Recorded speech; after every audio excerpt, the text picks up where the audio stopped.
ನಮಸ್ಕಾರ ಸ್ನೇಹಿತರೆ, welcome to exam IAS academy. ತಮಗೆಲ್ಲ ನಮ್ಮ ಈ ಕ್ಲಾಸ್ಗೆ ಸ್ವಾಗತಿಸ್ತೇನೆ. ಇಂದಿನ ತರಗತಿಯಲ್ಲಿ ನಾನು ನಿಮ್ಮ ಜೊತೆ ವಿರಾಟ್ 800+ ಕಾರ್ಯಕ್ರಮದ ಕುರಿತು ಸಂಕ್ಷಿಪ್ತ ವಿವರ ಕೊಡಲು ನಾನು ನಿಮ್ಮ ಜೊತೆಗೆ ಈ ಕಾರ್ಯಕ್ರಮಕ್ಕೆ ಬಂದಿದ್ದೇನೆ.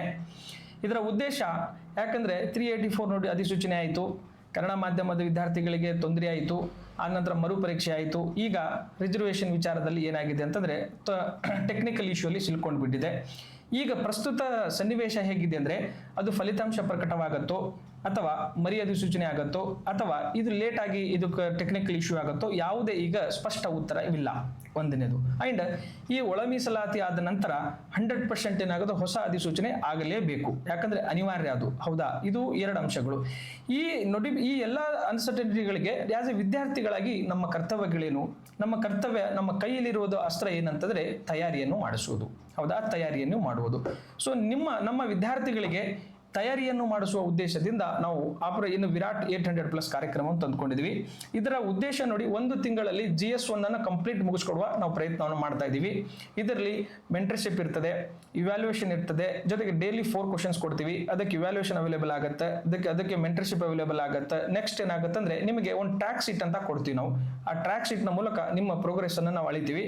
ಜೊತೆಗೆ ಇಲ್ಲಿ ಈ ಕಾರ್ಯಕ್ರಮದ ಮುಖ್ಯ ಉದ್ದೇಶ ಏನಂತಂದ್ರೆ ಬೈ ದ ಡಿಸೆಂಬರ್ ಅನ್ಗೊತ್ತಾ ಹೊಸ ಅಧಿಸೂಚನೆ ಆಗಿದ್ದ ಮುಂಚಿತವಾಗಿ ಮೇನ್ಸ್ ಪ್ರಿಪರೇಷನ್ ನ GS 1 2 3 4 ಪ್ಲಸ್ ಎಸ್ಎ ಅನ್ನ ಪರ್ಫೆಕ್ಟ್ ಪ್ರಿಪರೇಷನ್ ಮಾಡುವ ಪ್ರಯತ್ನವನ್ನ ನಾವು ಮಾಡ್ತಾ ಇದ್ದೀವಿ. ಈ ಗುರಿಯೊಂದಿಗೆ ನಾವು ಈ ಕಾರ್ಯಕ್ರಮವನ್ನು ಬರ್ತಾ ಇದ್ದೀವಿ.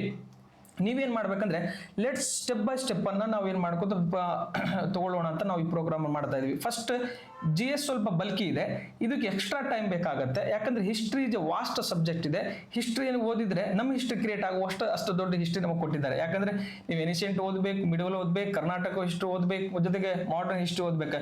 ಇತಿಹಾಸವನ್ನ ಓದದವನು ಇತಿಹಾಸವನ್ನು ಸೃಷ್ಟಿಸಲಾರ. ಇತಿಹಾಸವನ್ನ ಹೇಗೆ ಓದಬೇಕು? ಪರೀಕ್ಷೆಯ ಪಾಸ್ ಆಗೋ ದೃಷ್ಟಿಕೋನದಿಂದ ಓದಬೇಕು ನಾವು. ಸೊ ಅದನ್ನ ಹೇಗೆ ಓದೋದು ಅಂಶವನ್ನ ನಾವು ಇಲ್ಲಿ ಈ ವಿರಾಟ್ ಪ್ರೋಗ್ರಾಮ್ ಅಲ್ಲಿ ನಾವು ಹಾಕೊಂಡಿದ್ದೀವಿ. ನೀವೇನ್ ಮಾಡಿ ಅಂತಂದ್ರೆ ನಮ್ಮ ಜೊತೆ ಭಾಗವಹಿಸಿ ಒಂದು ತಿಂಗಳಲ್ಲಿ ನೀವು GS1 ಮುಗಿಸಿದ್ರೆ ಅರ್ಧ ಗುಡ್ಡ ನೀವೇನು ಹೋಗೋದು ತೆಗೆದು ಹಾಕಿದಂಗೆ ಮೇನ್ಸದ್ದು. This is very important. So ಈ ಹಿನ್ನೆಲೆಯಲ್ಲಿ ನಾವು ಈ ಕಾರ್ಯಕ್ರಮ ಶೀಘ್ರದಲ್ಲೇ ವಿತಿನ್ 10-15 ಡೇಸ್ ಅಲ್ಲಿ ಏನಾಗುತ್ತೆ ಅಂದ್ರೆ ಈ ಕಾರ್ಯಕ್ರಮ ಪ್ರಾರಂಭವಾಗುತ್ತೆ.